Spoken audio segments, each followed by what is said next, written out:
Bonjour à tous.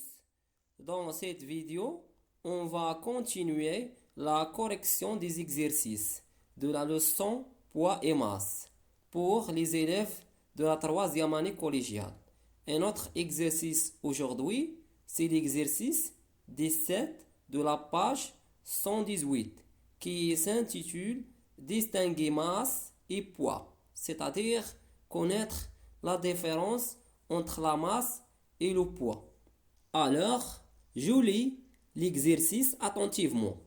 Une boule de fonte est pesée sur une balance à deux plateaux sur la terre. Il faut 6 masses marquées de 1 kg pour rétablir l'équilibre. Avant de passer aux questions, on a une boule de fonte. Qu'est-ce que c'est ça? Une boule, c'est un objet sphérique comme la balle de football et on a de fonte. Une boule de fonte. Qu'est-ce que c'est? La fonte, c'est un alliage ou un mélange de fer et de carbone.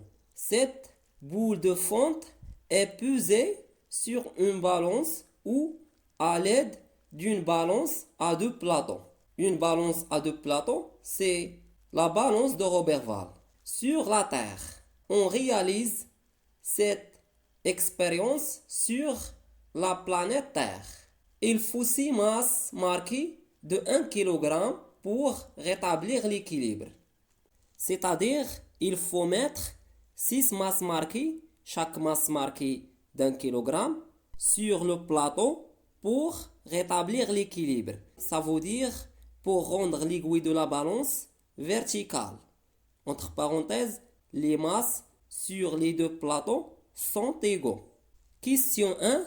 Quelle grandeur mesure-t-on et quelle est sa valeur? 2. On recommence l'opération sur la Lune avec la même balance. Quel sera le résultat? 3. Quel est le poids de la boule sur la Terre? 4. Quel est le poids de la boule sur la Lune? Et on a les données G de Terre et G de la Lune. Les réponses. Question 1. Quelle grandeur mesure-t-on et quelle est sa valeur? Comme vous voyez sur l'écran, la figure montre l'opération de mesure sur la Terre. Donc, la grandeur mesurée est tout simplement la masse. Parce qu'on utilise la balance pour mesurer la masse. Et la masse de la boule de fonte, M de la boule de fonte est égale à 1 kg plus 1 kg plus 1 kg plus 1 kg plus 1 kg plus 1 kg est égal à 6 kg.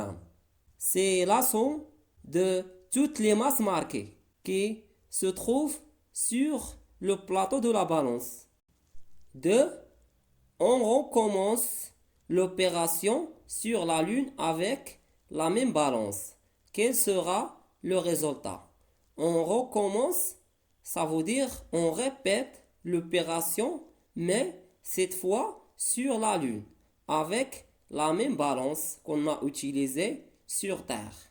La question, quel sera le résultat?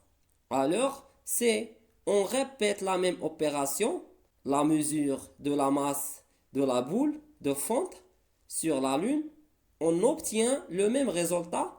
M de la boule est égal à 6 kg. Pourquoi? Car la masse d'un corps ne dépend pas du lieu où il se trouve. La masse, c'est une grandeur constante ou encore invariable. Question 3. Quel est le poids de la boule sur la Terre? Toujours pour répondre à cette question, calculer le poids, on utilise la relation P est égal à M fois G.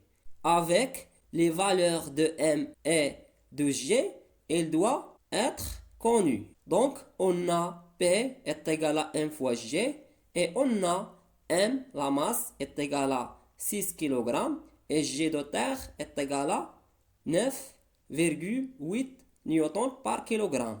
Application numérique, P est égal à 6 kg fois 9,8 newtons par kilogramme. On trouve P est égal à 58,8 newtons. Alors le poids de la boule sur Terre, P est égal à 58,8 newtons.